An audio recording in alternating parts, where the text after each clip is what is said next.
আসসালামুআলাইকুম রহমতুল্লাহ।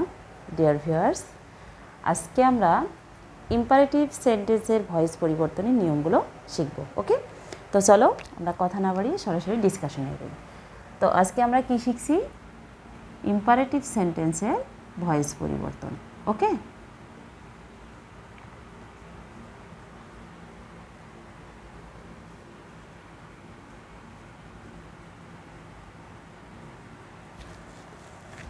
তো at first আমরা জানবো ইম্পারেটিভ সেন্টেন্স কি।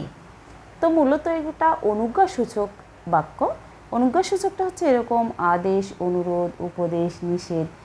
যখন এরকম সেন্টেন্স থাকবে তখন সেটাকে আমরা বলবো ইম্পারেটিভ সেন্টেন্স।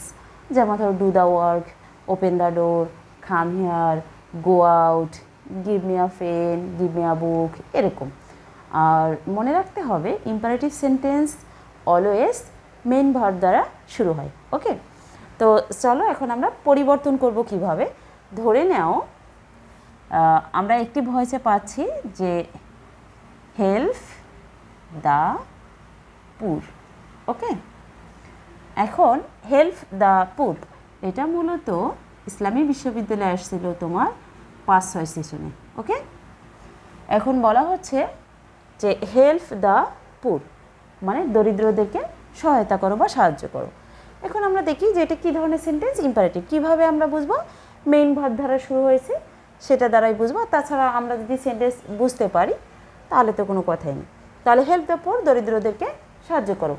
এখন ইম্পারেটিভ সেন্টেন্স পরিবর্তন করতে গেলে শুরুতে এখন আমরা নিয়মটা শিখব। তাহলে পেসিভ করতে গেলে আমাদেরকে প্রথমে কী নিয়ে আসতে হবে?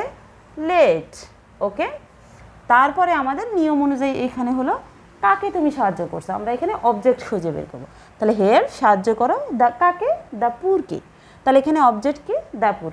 তো নিয়ম অনুযায়ী আমরা কি করি, যখন আমরা অ্যাক্টিভ থেকে পেসিভে করি পরিবর্তন করি তখন আমরা কি করি? অবজেক্টকে সাবজেক্টে পরিবর্তন করি, তাই না? তাহলে এখানে দ্য পুর কিসের কাজ করবে? সাবজেক্টের কাজ করবে। তাহলে লেট দ্য পুর, তারপরে আমরা একটা বি বসাবো এবং মূল ভার্ব, এখানে হেল্প ছিল, হেল্পের সঙ্গে আমরা ইডি যুক্ত করে দিব। ওকে, ক্লিয়ার? তাহলে let the poor be help. তাহলে নিয়মটা কি দাঁড়ালো? যে শুরুতে লেট নিয়ে আসতে হবে, তারপর অবজেক্ট, তারপর বি, তারপর ভার্ব 3। তাহলে আমরা রুলসটা আগে লিখে নিই। তাহলে আমাদের রুলসটা কি দাঁড়ালো? যে let plus object plus be plus verb 3, এটা নিয়ম দাঁড়ালো। আচ্ছা, তোমাদের মানে প্রশ্ন আসতেছে না যে বাই কেন হলো না? এতদিন তো আমরা শিখলাম যে ভয়েস পরিবর্তনের ক্ষেত্রে বাই প্লাস সাবজেক্টকে অবজেক্ট করতে হয়, এখানে কেন বাই হলো না? এখন বাই কখন হবে সেটা এখন আমরা শিখছি। ওকে, আমরা বাই কখন ইউজ করব? যেমন ধরো late me write a letter. ধরে নাও এটা আছে late me write a letter. আচ্ছা, এটাও মূলত পররাষ্ট্র মন্ত্রণালয় আসছিল 19-এ। তাহলে পররাষ্ট্র মন্ত্রণালয় 19-এ আসছিল। তাহলে আমরা এটা পরিবর্তন করতে গেলে লেট অপরিবর্তিত থাকবে। এখন অবজেক্ট এখানে কে? A letter. তাহলে let a letter be written by me. আচ্ছা, এখানে কেন আমরা বাই ব্যবহার করলাম আর এখানে কেন বাই ব্যবহার করলাম না? দেখো লেটের পরে কিন্তু অবজেক্ট আছে। ক্লিয়ার? তাহলে লেটের পরে যদি অবজেক্টিভ ফর্ম থাকে, অর্থাৎ ব্যক্তিবাচক অবজেক্ট থাকে, তাহলে আমাদের রুলসটা কি মনে রাখতে হবে? যদি লেটের পরে ব্যক্তিবাচক অবজেক্ট থাকে সেক্ষেত্রে আমরা বাই ব্যবহার করতে পারবো। ক্লিয়ার? তাহলে let me write a letter, এ ধরনের সেন্টেন্সে আমরা দেখব লেটের পরে ব্যক্তিবাচক অবজেক্ট থাকলে সেক্ষেত্রে আমরা বাই ইউজ করবো, তাছাড়া আমরা বাই ইউজ করবো না। তাহলে এটা আমরা শিখলাম ইম্পারেটিভ সেন্টেন্সের ভয়েস পরিবর্তন। আমরা আরও কিছু এক্সাম্পলস দেখি, তাহলে আমাদের জন্য বুঝতে সুবিধা হবে। ওকে, এগুলো কিন্তু খুবই ইম্পর্টেন্ট। বিভিন্ন ভার্সিটিতে মূলত এগুলো আসছিল, আবার বিভিন্ন চাকরির এক্সামসেও এগুলো এসেছিলো। আমি সেই ধরনগুলো দিয়েছি যাতে করে তোমরা জিনিসগুলোর ইম্পর্টেন্সটা বুঝতে পারো। ওকে,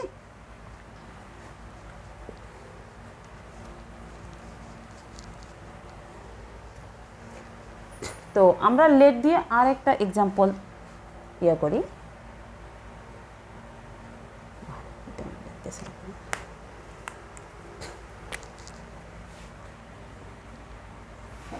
Let me do the sum.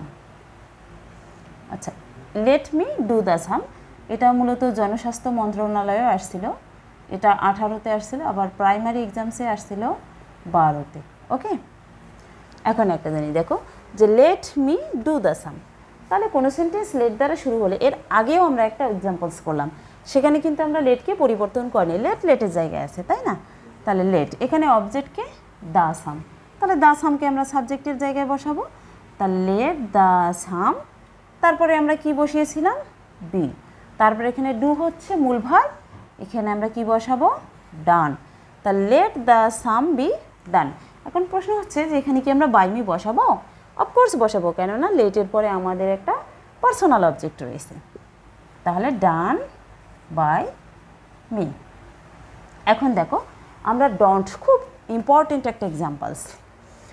ধরে নাও কোনো সেন্টেন্সে দেয়া আছে don't do it, don't do it, don't do it, এটার একটা এক্সাম্পলস। আমরা আরেকটা এক্সাম্পলস দেখি পাশাপাশি, আরেকটা আমরা এক্সাম্পলস লিখব। আচ্ছা, আমরা যদি লিখি ডোন্ট ওপেন দ্য ডোর, ধরে নাও আমরা লিখছি don't open the door. Okay, don't open the ডোর এটাও খুব ইম্পর্টেন্ট, এটা তোমার আসছিল গণ অধিদপ্তর মন্ত্রণালয়ে আসছিল, এটা মূলত গণ অধিদপ্তর মন্ত্রণালয় 18 সালে আসছিল। হ্যাঁ, আচ্ছা, আমরা দুটো এক্সাম্পলস ডন্ট দিয়ে শুরু করেছি। নিয়ম হচ্ছে ডন্ট দ্বারা শুরু করলে আমরা পরিবর্তন করব কীভাবে। অ্যাট ফার্স্ট আমরা এটা পরিবর্তন করি, তাহলে let it not be done, আর এটা হচ্ছে let not, let not the door be opened, be opened. পার্থক্য কোথায়? এখন আমরা পার্থক্য করব। এখানে হচ্ছে ডোন্ট ডু ইট। আচ্ছা, অবজেক্টের জায়গায় এখানে কি রয়েছে? অবজেক্টের জায়গায় রয়েছে একটা প্রোনাউন, তাহলে ইটটা এখানে কি? প্রোনাউন, তাই না? তাহলে ডোন্ট ডু ইট এটা করিও না। আর ডোন্ট ওপেন দ্য ডোর, আচ্ছা এখানে অবজেক্টের জায়গায় কি এটা প্রোনাউন আছে? না, এটা নাউন রয়েছে। তো আমাদেরকে মনে রাখতে হবে ডোন্ট, খুব ইম্পর্টেন্ট, খুব ভালো করে মনে রাখো, যদি ডোন্ট দ্বারা কোনো সেন্টেন্স শুরু হয়, অবজেক্টের জায়গায় যদি প্রোনাউন থাকে তখন কিন্তু প্রোনাউনটি আগে বসবে, তারপরে নট বসবে। তাহলে লেট ইট নট, তারপরে বি প্লাস ভার্ব 3। আবার যদি অবজেক্টের জায়গায় প্রোনাউন ব্যতীত অন্য কিছু থাকে তখন কিন্তু ডিরেক্ট লেট নট, অর্থাৎ ডন্ট থাকলে লেট নট আমরা ইউজ করব। তাহলে আমাদের নিয়মটা কি দাঁড়ালো? ডোন্ট থাকলে লেট নট বসাবো, তারপরে অবজেক্টকে সাবজেক্ট, তারপর be plus verb 3। The door হলো সাবজেক্ট, বি, এখানে ভার্ব 3, ভার্ব 1 কি? ওপেন, এটার আমরা ভার্ব 3 করবো ওপেন্ড। আবার যদি, তাহলে নিয়মটা আমি আর একবার বলে নেই, যদি কোনো সেন্টেন্স ডোন্ট দ্বারা শুরু হয় আমরা তার পরিবর্তে লেট নট ব্যবহার করব। তবে লেট নট কখন ব্যবহার করব না? যদি অবজেক্টের জায়গায় প্রোনাউন থাকে তখন কিন্তু আমরা ডিরেক্ট লেট নট ব্যবহার করতে পারবো না, আগে লেট ইউজ করব, তারপর প্রোনাউন বসাবো, তারপরে নট বসাবো, তারপরে বি প্লাস ভার্ব 3। ক্লিয়ার? তো এটা হচ্ছে মোটামুটি ইম্পারেটিভ সেন্টেন্সের কিছু ইম্পর্টেন্ট এক্সাম্পলস। তো আমরা নেক্সটের ক্লাসে এরকম ইম্পারেটিভ সেন্টেন্সের আরও কিছু জটিল এক্সাম্পলস, যেগুলো তোমাদের খুবই কনফিউজিং করবে এক্সামিনেশনে, সে খুব গুরুত্বপূর্ণ হবে ওই ভিডিওটা, অফকোর্স তোমরা দেখবে। তবে এই ভিডিওটা যারা দেখছো তারা অফকোর্স সাবস্ক্রাইব করে রাখবে, যাতে করে আমি পরবর্তীতে যে ভিডিওগুলো দিব সেগুলোর আপডেট তোমরা সবার আগে পেয়ে যাও। সো দেখা হচ্ছে নেক্সট ভিডিওতে ইম্পারেটিভ সেন্টেন্সের যে ইম্পর্টেন্ট এক্সাম্পলসগুলো রয়েছে সেগুলো নিয়ে। তো সে পর্যন্ত আল্লাহ তাআলা তোমাদের ভালো রাখুন, সুস্থ রাখুন। আল্লাহ হাফেজ।